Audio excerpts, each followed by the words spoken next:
I'm going to make this short and sweet. A lot of the material that I had to talk about today has already been covered, so I won't bore you with repeat details. I do want to cover content versus competency, though. I think it's a really important topic to cover when we talk about Voovio, so I'm going to skip through a couple of these.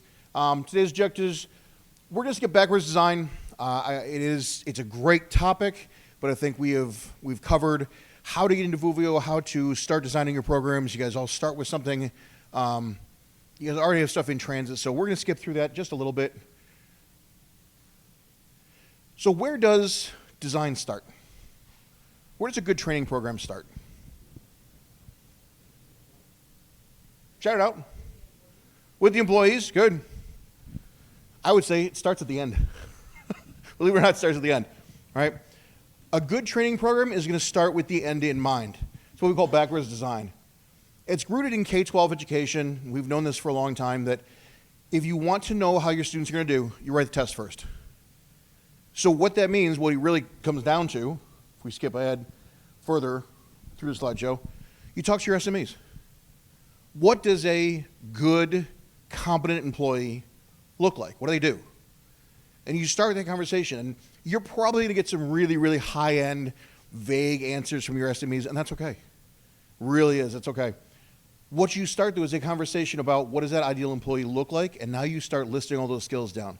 And the further down that list you go, the better off you are in terms of writing those skills, getting a complete training program off the ground. You start with the end first.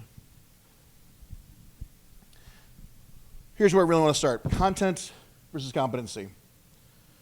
So what to do a task is almost always rooted in two phases. Let me use this table because I've got notes.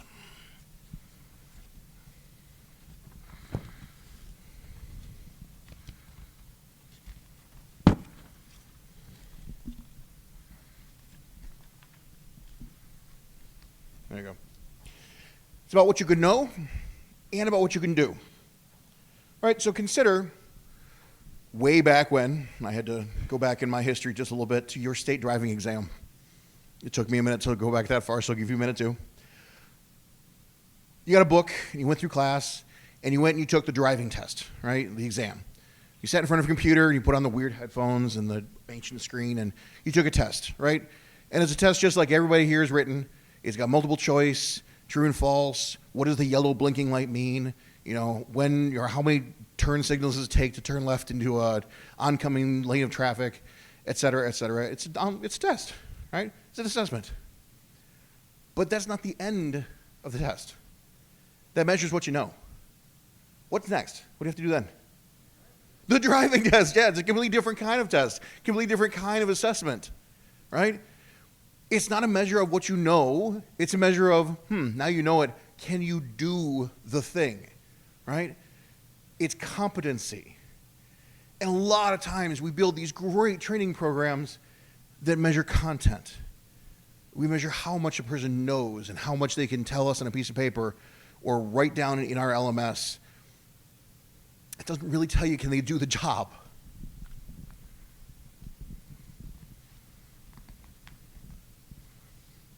Should want a wireless mic here.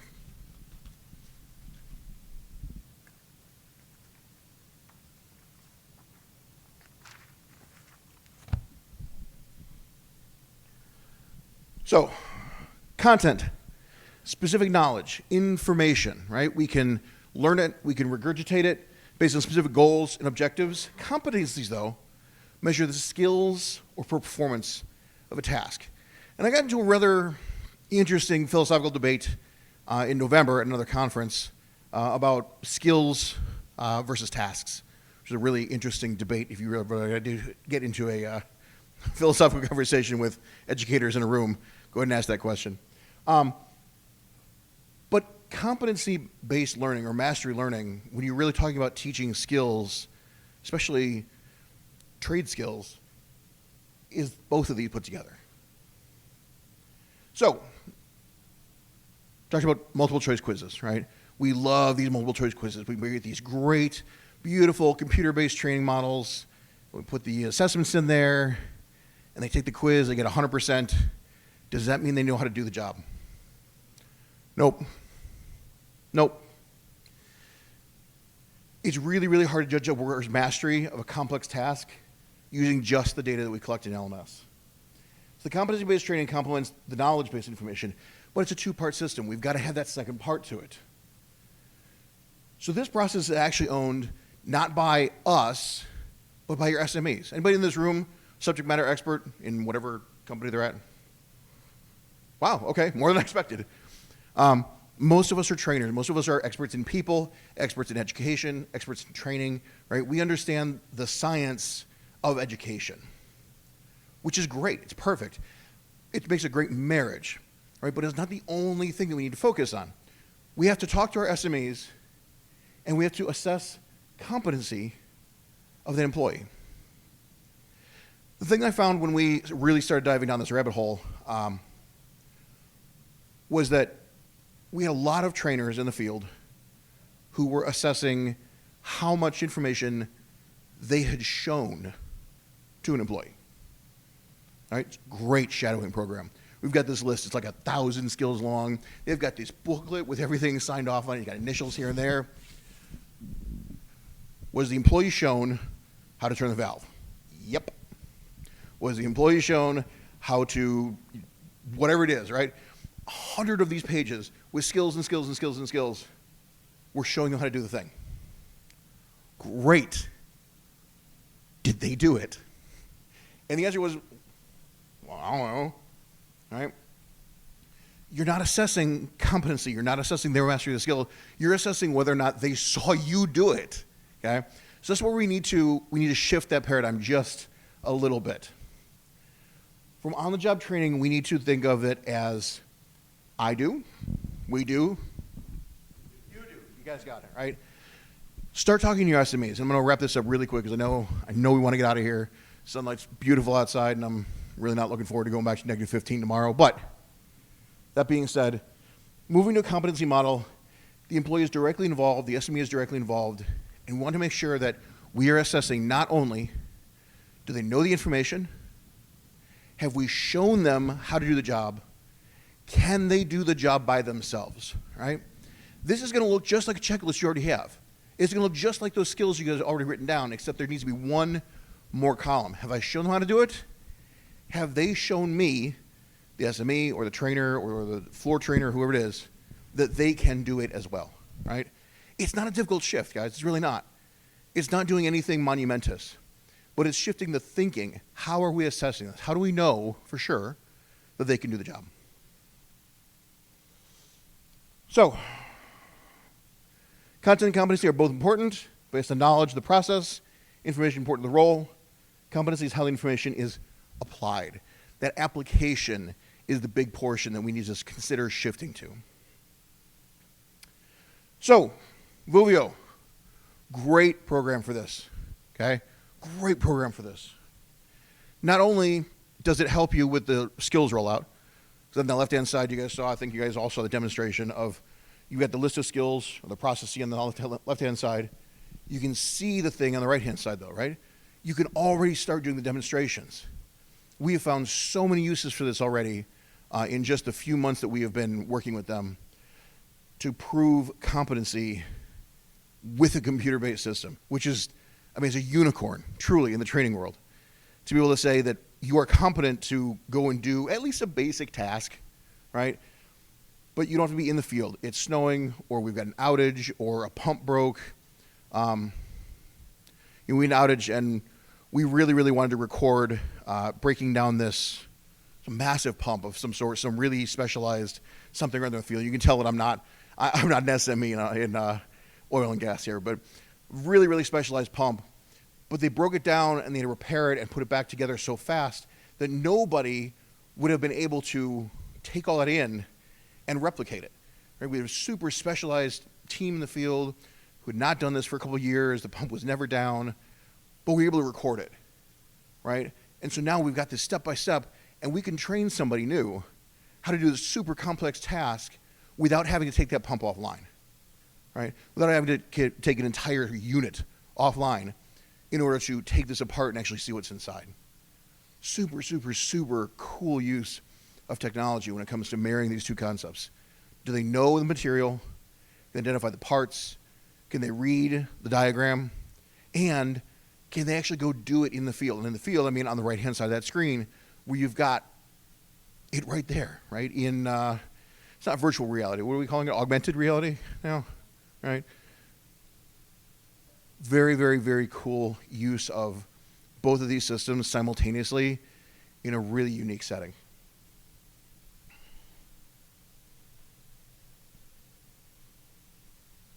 All right. I want to wrap this up.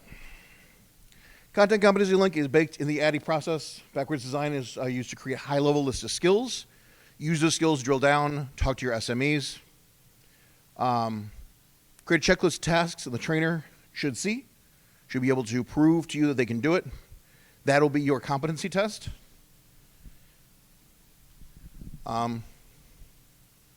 Yeah. Any questions? I know I super flew through this. This is normally a half-hour presentation. I could go on. I can wax poetic about Voovio. Truly, every slide I had information on. Question right back here. Sean?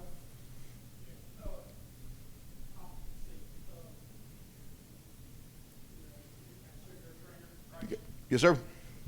How are you, with your new hires, how are you getting them to understand competency when the last 13, 16 years they've been teaching to pass a test and they make 100 on the test? Let's say, oh, this is lockout, tag out. We give them a test. Yeah, it's multiple choice. They make 100, but they don't comprehend anything. Right? They know how to pass the test, and then they just forget it. I see somebody laughing, right? I haven't. I'm trying my best. I know Voovio is a great. It is great, right? Sure. It teaches competency, right? But as far as any other training, like safety training or procedural training, as far as accountability, right? Sure. Something like that. How do you do the hands-on portion? Do you have to do hands-on or everything to get the competency? Well, I mean, you kind of struck the nail on the head right there. Is hands-on, right? If you want to prove that you can do something, you got to do the something. You got to be hands-on. You have to prove you can do the skill. So starting with that skill in mind, starting with the hands-on in mind, is going to get them in that mindset that not only am I have to know the material, not only do I have to identify on this table the parts of this pump and how they get put together, and what torque I need to use to put all these bolts back in place, but I'm actually going to have to do it. I'm going to go put the parts in place. And we have, I'm slowly collecting a pile of junk. It's a scrap pile of stuff that is no longer usable, but we have now cut in half, and we've got labels and colored palettes and things, and very, very slowly I'm collecting, again, what is a pile of junk. But if you know any science teachers, that's exactly what we collect. Yes, sir. I know we're short on time, but because of Inspire, appreciate your presentation. Could you just give a rough overview of what your training program looks like then? Just kind of comboing with the gentleman in the back. Sure. I mean, right now, I've been online since August, so give me a little bit of grace. But our training program currently looks like day one is onboarding. You are with someone with a detailed schedule your entire time. It's hand-holding 101. We go through history of the company, go through a very, very basic overview of life-saving rules, the 9 life-saving rules. We walk through your department. You get to know individuals in your department. Your department head takes you to lunch. We come back and we talk about safety in the plant. You get fitted for some duds, some safety gear, and that's pretty much day one right there. From the rest of that week, our onboarding is about 2 weeks long. We try and structure it so that no more than half your day is ever spent in training in a classroom. We want to make sure that you are out in the field, number one, either getting to know people, getting to watch procedures, but mostly because, have you ever trapped a skilled worker in a classroom for 2 weeks? They're liable to eat each other, okay? It's just not meant for them. It's not for anybody, really. But we try and have everybody in the plant doing something, shadowing at least half their day. After that, it's safety, it's shadowing, and then we start working on the very, very basics. mostly what not to do. Don't climb that scaffold if you're not allowed to. Don't climb into this confined space. After that, then they're put with a 6-week training program. After 6 weeks in the field, we bring them back inside to do some more computer-based and classroom-based training, a little more complex material, talking about P&ID, reading blueprints, looking at some of your forms and things you have to fill out for daily processes. But yeah, it's still very much a work in progress. So to kind of build on what Aaron was saying, I spoke earlier about our onboarding program, and the last part of that is HSS training, right? Confined space, site-specific stuff to our plant, lockout, tag out, all that. But they're in the classroom for a week, and it's like purgatory for them. So a lot of times, I mean, they're really, that's just kind of giving them the introduction and what our expectations are. And then once they get out into the field, they'll see from a cultural standpoint of Ergon's expectations of them in regards to, you always got to wear your harness. You always got to, like there are no shortcuts. This is the way we do things, and this is the way you have to do it. Building on that, for on the job training, we say a brand new operator in the field, he starts in our oil movements progression. We have training curriculums outlined for the A, B, C, D, and new hires are E operators. So we have a checklist, and it's got every piece of process equipment, all the procedures that they need to learn, everything it takes to be an E operator. And they have to go through that and check that they have full knowledge and understanding of each piece of that, where a supervisor signs off on it. And then once they're finished with that, it's passed over to that area's manager.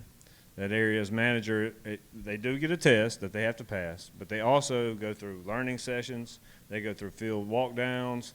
They have to demonstrate knowledge, as far as like lockout, tag out. So I think that's where you kind of build into making sure they are competent, picking those pieces out and making them demonstrate that they know how to do it. Just two short things to add on to that. Number one, I had in here, when we first started doing this, when we were introducing this to one of our floor trainers, and we kind of went through the whole thing, and I went through as a new graduate on the floor, and he walked me through the process. We went through the I do, we do, you do. At the end, he said, "This kind of feels like coaching my kid's soccer team." Yeah, it should. You should feel like a coach at the end of this, right? You should hand off a person into the field with as little turmoil as possible, giving them cues and clues and kind of giving them guardrails. But the end result should be an operator or a lab tech or maintenance technician or, administrative assistant who is ready to learn more. I think it's one of my favorite horrible phrases that we use. It's like drinking from a fire hose. I hate that phrase. I hate it. Hate it. Okay? If we are truly honest with ourselves as trainers, we should never, ever, ever, ever want to use that phrase. It should be, I am thirsty for more. I'm ready to learn. I'm curious. I'm ready for more. That's when we know that we have, I want to say succeeded because I'm not sure there's ever an end to training. But that's when I think we can turn the page, at least to the next step in training. Other questions? Thank everybody for staying. Appreciate it.